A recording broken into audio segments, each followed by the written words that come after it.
तर नमस्कार जय महाराष्ट्र मित्रांनो, कालच्या वेळी एका इंटरव्ह्यूमध्ये जेव्हा एका इंटरव्ह्यूवरने सुकुमार कांबळे यांना असा प्रश्न केला की तुम्ही तुमच्या भाषणाद्वारे बरेचसे हिंदू धर्मातील देवी देवतांवरती टीका करता, पण यामागचे कारण काय आहे, तेव्हा सुकुमार कांबळे काय म्हणाले हे आपण बघणार आहोत आजच्या व्हिडिओमध्ये सुद्धा आहे.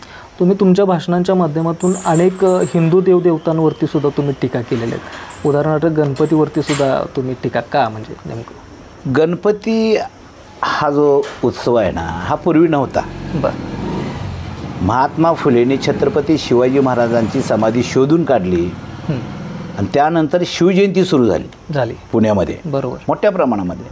आणि मग ह्या ब्राह्मण्य लोकांना प्रश्न पडला, शिवाजीच्या नावे जर बहुजन समाज जर एक झाला तर आमचं काय, आमच्या व्यवस्थेचं काय. बरोबर. त्यानंतर त्यांनी गणपती उत्सव काढला. उत्सव काढला. मी एक पुस्तक वाचलं, पहिली मिरवणूक गणपतीची पुण्यामध्ये ब्राह्मणांनी काढली. बरं. आणि त्या मिरवणुकीत घुसून एका सांबाराच्या पोरानं गणपती शिवला. जिथल्या तिथं ती मिरवणूक ठप्प झाली. गणपती बाटला आणि मग टिळक आले, म्हटले असं करूया, त्याचं विसर्जनच करूया.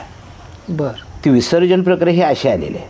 अच्छा. आम्ही टीका का करतो, ते आपलं दैवत नाही ना, त्याच्यात विचाराचं काय आहे.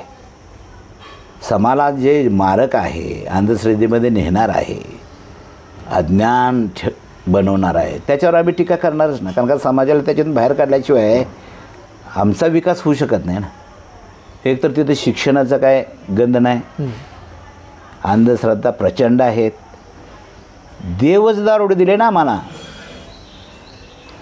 देवांना जी देव आम्हाला दिले ते देव काय दारोडे आहेत. आम्ही त्यांना विरोध का करतो. कधी तर बहुजन समाजाला त्यांनी सांगितलं पाहिजे, बाबा दारू पिणं वाईट आहे. कधी नाही ना सांगितलं. 2500 वर्षापूर्वी बुद्धाने सांगितलं पंचशीलमध्ये दारू पिऊ नका म्हणून. बुद्धानं सांगितलं. तोच धागा शिवाजी महाराज असतील, फुले असतील, बाबासाहेब अण्णाभाऊंनी पकडला ना. जे माणसाला माणूस पण देणारे विचार आहेत ते आम्हाला सांगावेच लागतील समाजाला. जे माणसाला माणूस पण नाकारणारे विचार काय आहेत, याच्यासाठी आम्ही त्या देवाधर्मावर टीका करतो. याचा अर्थ आम्हाला देवाधर्माला विरोध करायचा नाही, पण ते अज्ञान पसरवणार आहे, अंधश्रद्धेमध्ये ठेवणार आहे. आणि अंधश्रद्धेमध्ये माणूस राहिला की त्याची बुद्धी खुंटते, तो विकसित होत नाही. मग करता धरता तो आहे म्हणतात. करता धरता कोण आहे, तो आहे, परमेश्वर आहे. मग त्याच्या हातात काहीच नाही. बाबासाहेब म्हटले करता धरता तू आहेस. बुद्ध म्हटले आत्तदीप भव, तूच तुझा करता धरता आहेस, दुसऱ्यावर अवलंबून राहू नको, हे बुद्ध सांगतात. मग हे विचार आम्हाला सांगायला पाहिजेत ना. तर मग